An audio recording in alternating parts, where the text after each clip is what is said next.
Imagina una compañía que ha sobrevivido a 2 guerras mundiales, una burbuja económica y el colapso de toda una industria. Una empresa que pasó de ser líder indiscutible a estar al borde del colapso financiero. Su historia no es solo una línea de tiempo, es un electrocardiograma de picos de gloria y valles de desesperación.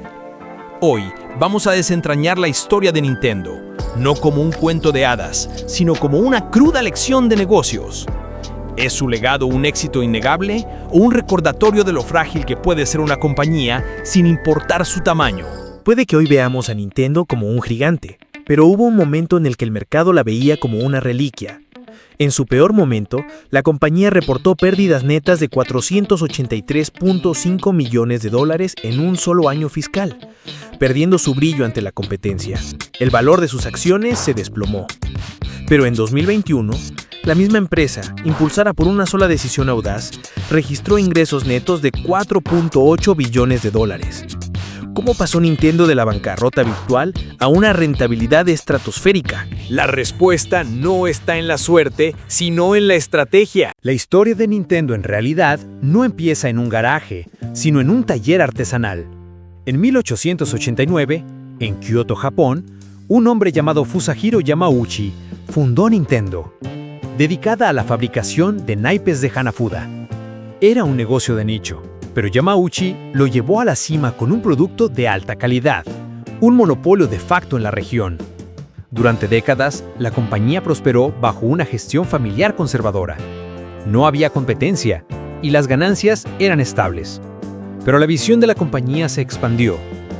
Bajo el liderazgo del visionario y a veces excéntrico Hiroshi Yamauchi, el nieto del fundador, Nintendo probó de todo: taxis, hoteles de amor e incluso un intento fallido de crear arroz instantáneo. No fue hasta la década de 1970 que encontraron su verdadero propósito: los videojuegos.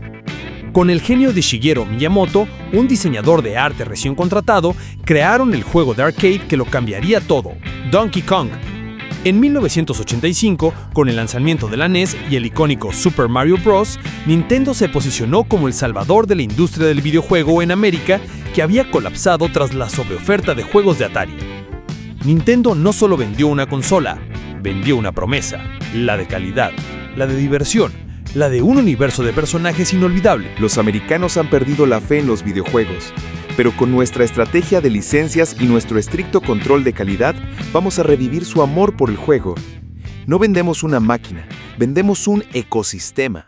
El éxito a veces es la semilla del fracaso. Tras el triunfo masivo de la Wii, que vendió más de 100 millones de unidades, Nintendo se confió. En 2012, lanzaron la Wii U, una consola que prometía ser una evolución, pero terminó siendo una confusión. Su estrategia de marketing fue su primer error. Los consumidores no sabían si era una nueva consola o solo un accesorio para la Wii. Su concepto de doble pantalla era interesante en teoría, pero carecía de juegos atractivos que le hicieran indispensable. El mercado reaccionó con brutalidad.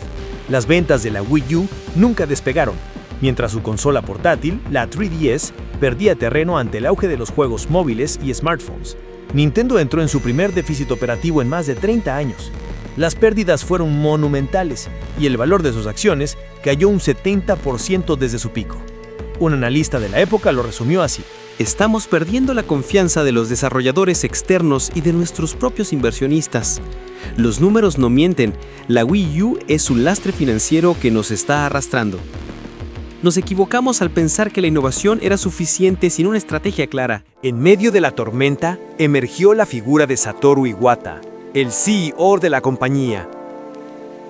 Iwata sabía que Nintendo necesitaba una revolución, no una simple mejora. Su estrategia fue de una sinceridad brutal. En una famosa reunión con los inversionistas, anunció que él mismo se recortaría el salario en un 50% para demostrar su compromiso con la recuperación, un gesto simbólico pero poderoso.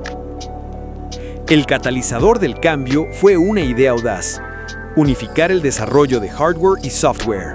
Su visión fue la de una consola que pudiera jugarse en casa y en la calle, eliminando la barrera entre el juego portátil y de sobremesa. Además, Iwata rompió con el dogma de la compañía y entró en el mercado de juegos móviles. Esta alianza estratégica con DNA para crear juegos de sus franquicias en smartphones no solo generó ingresos cruciales para la compañía, sino que también sirvió como una plataforma de marketing masiva para sus personajes.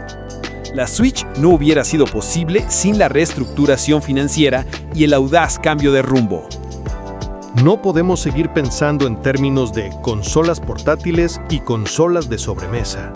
Nuestro futuro es uno solo, un dispositivo que te acompañe en cualquier lugar. El riesgo es enorme, pero es el único camino para sobrevivir. El lanzamiento de la Nintendo Switch en 2017 fue una obra maestra de ejecución. El marketing fue claro, la propuesta de valor innegable y el primer juego, The Legend of Zelda: Breath of the Wild, fue aclamado universalmente. La consola superó las expectativas de venta de todos los analistas, vendiendo más de 132 millones de unidades en pocos años. Los ingresos se dispararon, y el valor de las acciones de Nintendo se disparó hasta niveles históricos. Pero la Switch no fue solo un golpe de suerte, fue el resultado de un ecosistema cuidadosamente construido. El éxito de los juegos móviles atrajo a una nueva generación de jugadores. La película de Super Mario Bros. Rompió récords de taquilla, convirtiendo a la franquicia en un fenómeno cultural. La apertura de los parques temáticos en colaboración con Universal demostró que Nintendo había aprendido de sus errores. Ya no eran solo una empresa de consolas, se habían convertido en una máquina de entretenimiento transmedia, un gigante del entretenimiento que competía con Disney y Universal. Hemos vuelto. No como antes, sino mejor. Con la Switch, no solo hemos creado una consola, hemos construido un ecosistema de entretenimiento que demuestra que la verdadera innovación es una cuestión de experiencia de usuario, no solo de potencia. Y así es como Nintendo pasó de ser una empresa de naipes, al borde de la quiebra, a convertirse en un gigante global del entretenimiento que hoy vale billones de dólares. La fórmula, solo 3 pasos. Paso 1. Reconocer el fracaso y la pérdida de conexión con el mercado. Paso 2. Tomar decisiones drásticas, reinventarse y volver a su core business de innovación. Y paso 3. No limitarse a una sola plataforma, sino construir un ecosistema de valor. Nintendo no solo se recuperó, se reinventó y demostró que incluso un gigante puede caer, pero también puede levantarse volando con los cimientos que lo vieron nacer. Si te gustó esta historia, no olvides suscribirte, darle like y comentar cuál ha sido tu consola favorita de Nintendo. Porque a veces, para triunfar, solo necesitas volver a tus raíces para volar más alto que nunca.